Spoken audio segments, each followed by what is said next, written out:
Hello student, मैं दुर्गेश वर्मा आपको मेरे YouTube channel biology classes bye Durgesh sir में आपका पुनः स्वागत करता हूं। मैं आज एक नया वीडियो आपके सामने लेकर आया हूं और ये वीडियो जो है ये है क्लास 10th का लेसन सेकंड, जिसका नेम है हाउ डू ऑर्गेनिजम्स रिप्रोड्यूस। ये हमारा लेसन है और इस लेसन के बारे में हम लोग डिस्कस कर रहे हैं। मैंने अपने प्रीवियस वीडियो में आपको कुछ टॉपिक बताया था और इसके बाद मैं उससे आगे आज कंटिन्यू करूंगा।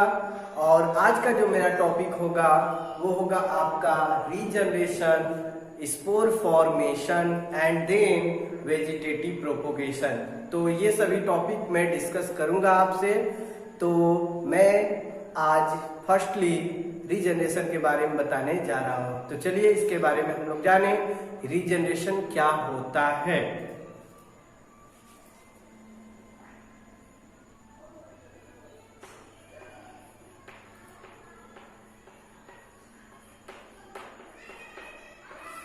रीजनरेशन देखिए, नेम या यह जो वर्ड है रीजनरेशन, इस वर्ड से ही क्लियर हो रहा है। री means again and generation means formation.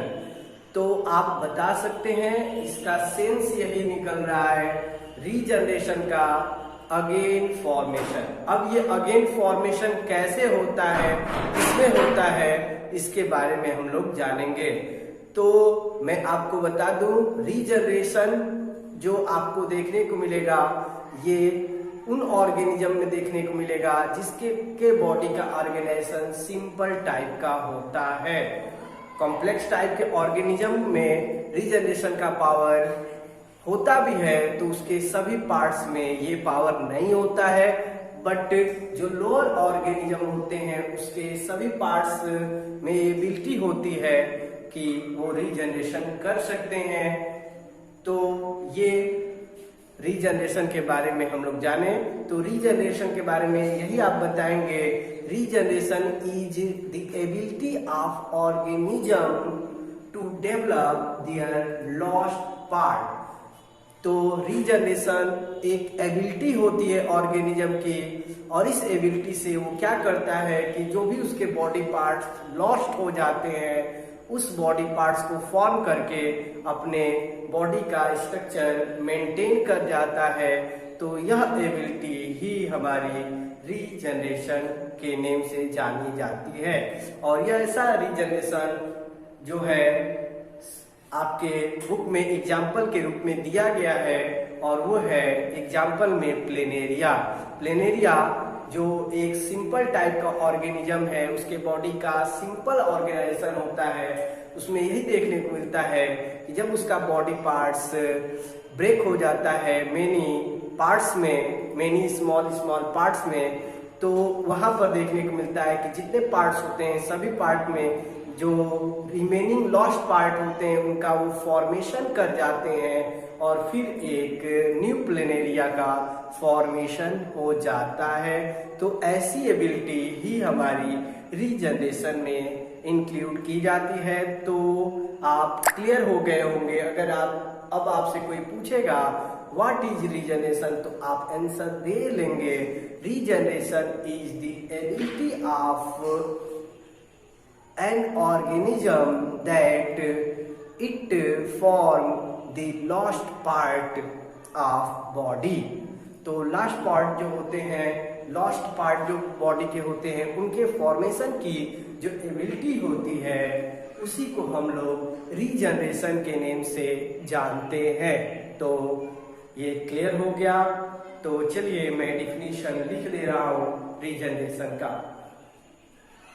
तो बताएंगे, firstly it is also a type of, it is also a type of, it is also type of asexual reproduction. It is also type of asexual reproduction.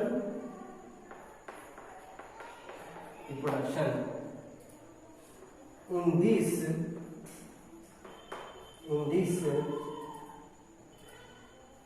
an organism an organism an organism organism have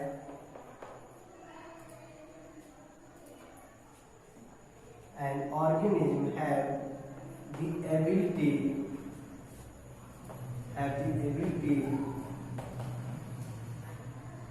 to form the lost part of body called regeneration.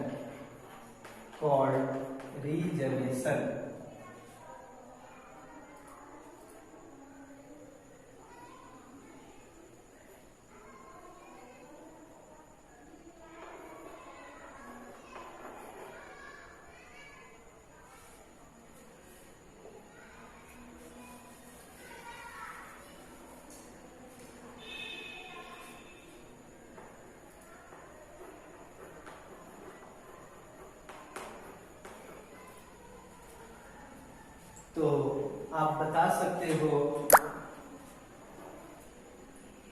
in these organisms have the ability to form the lost parts of body called regeneration. It is seen mostly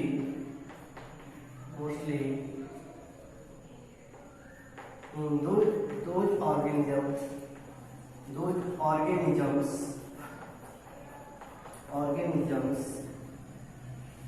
body organization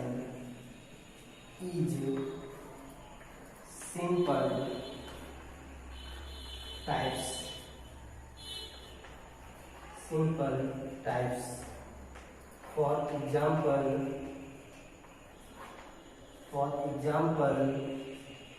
planaria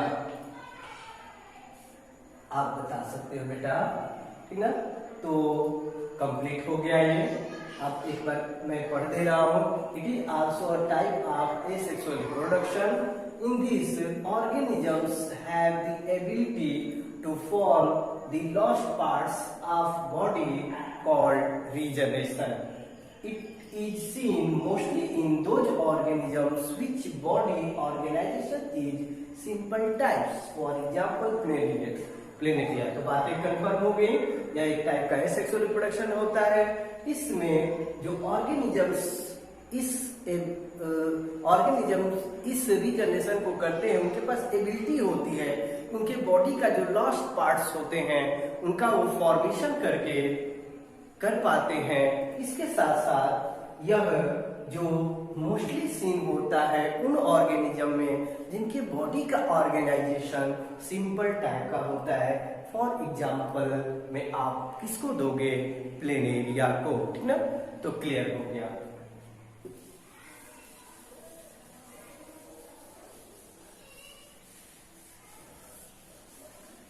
इसके साथ आप ये भी जोड़ लोगे, from the lost parts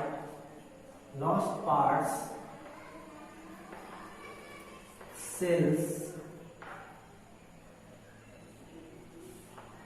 have ability to divide and form cell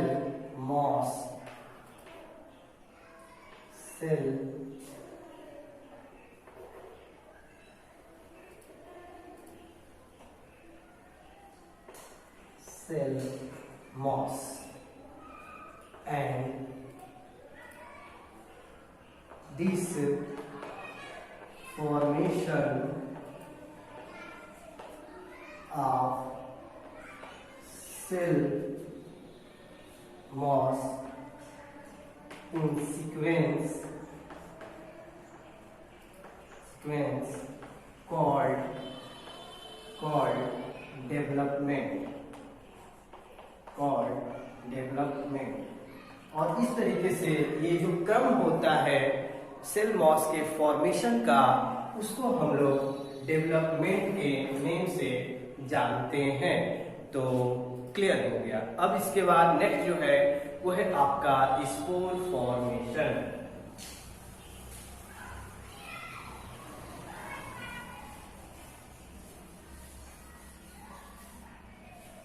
next जो है वो है, तो स्पोर फॉर्मेशन को बताने से पहले मैं एक जनरल डायग्राम बनाकर दिखा दूं कि कैसा आपके बुक में दिया है और किस तरीके से रीजनरेशन हो रहा है। ठीक है,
आप देख पा रहे हैं डायग्राम से आपको क्लियर हो जाएगा बेटा कि सर ने आपको क्या पढ़ाया है।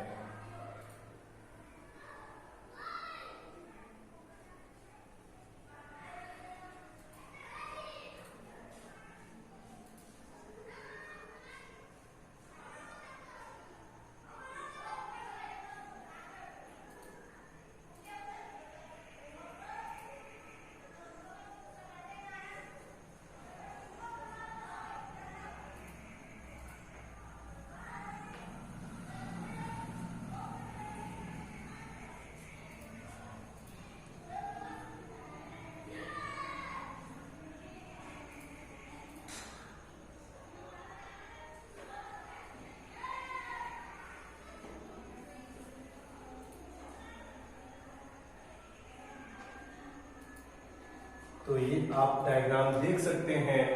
ये डायग्राम में ये प्लेन एरिया है, फिगर में आप बताएंगे ये प्लेन एरिया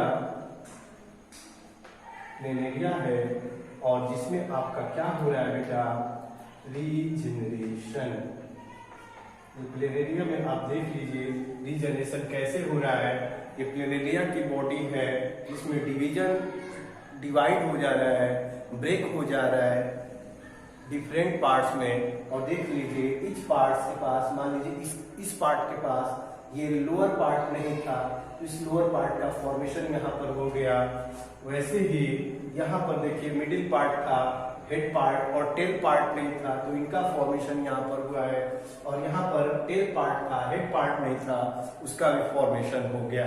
तो इस तरीके से ऐसा अगर ऑर्गेनिज्म में आपको देखने को मिलेगा तो कौन सा प्रोसेस होगा, ऑलवेज आप बताइएगा रीजनरेशन। तो इस तरीके से आपका रीजनरेशन कंफर्म हो गया। क्लियरली बता लेंगे, कैसे बताएंगे। ये प्लेन एरिया है, इसका बॉडी पार्ट्स, हेड डिवाइड हो जा रहा है, मिडिल पार्ट डिवाइड हो रहा है, टेल पार्ट डिवाइड हो रहा है।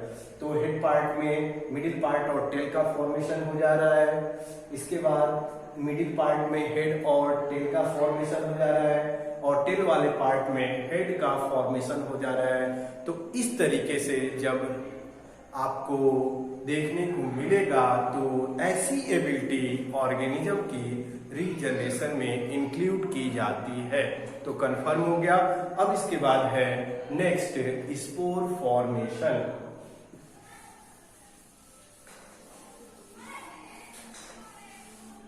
Spore formation.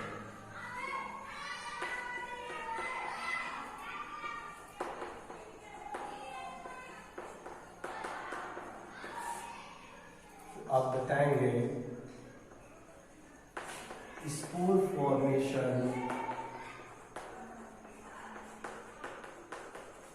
Mostly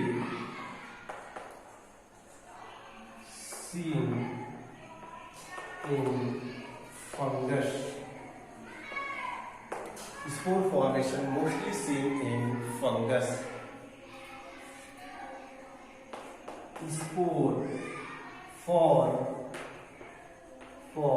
during unfavorable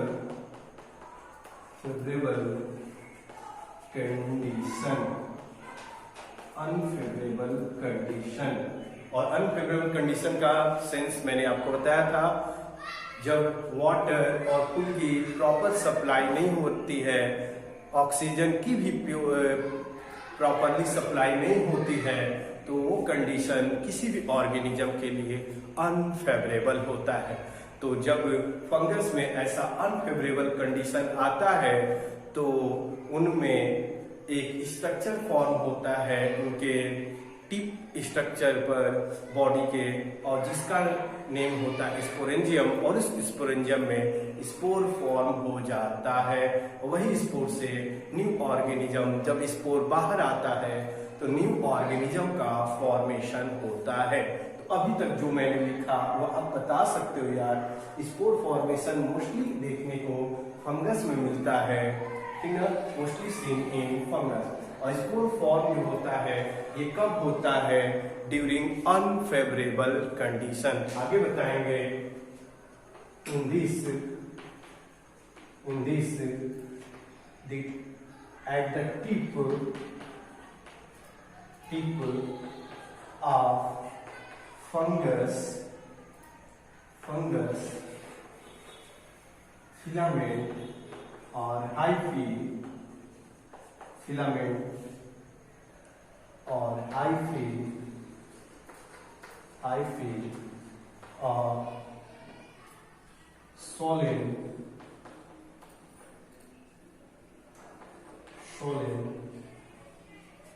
structure form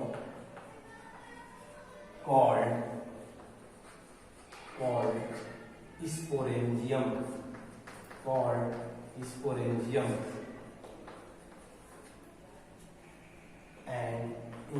sporangium, and in this sporangium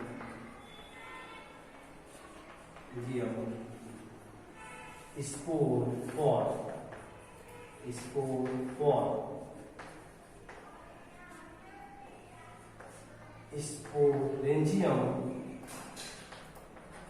sporangium brushed in favorable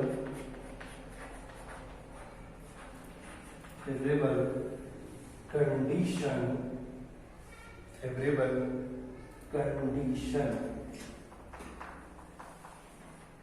and spore form for a new fungus।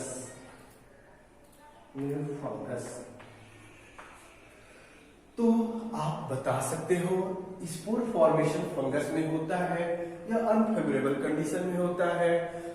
और अनफेवरेबल कंडीशन में ये, अगर मान लीजिए जनरली ये फंगस की बॉडी है, उसके टिप पोर्शन में एक सॉलिड स्ट्रक्चर फॉर्म होता है, और इस स्ट्रक्चर को हम किस नेम से जानते हैं बेटा? स्पोरेंजियम। ये स्ट्रक्चर जो होगा ये हो जाएगा स्पोरेंजियम। और ये स्पोरेंजियम जो होता है, इसी स्पोरेंजियम में आपके स्मॉल सेलुलर स्ट्रक्चर फॉर्म होते हैं, जिसको हम लोग स्पोर्स बोलते हैं। ये स्पोर्स हैं, और जैसे ये स्पोर्स बाहर आते हैं फेवरेबल कंडीशन में, तो एक न्यू फंगस का फॉर्मेशन करते हैं। तो कंफर्म हो गया आपको spore formation and regeneration. Okay, thank you.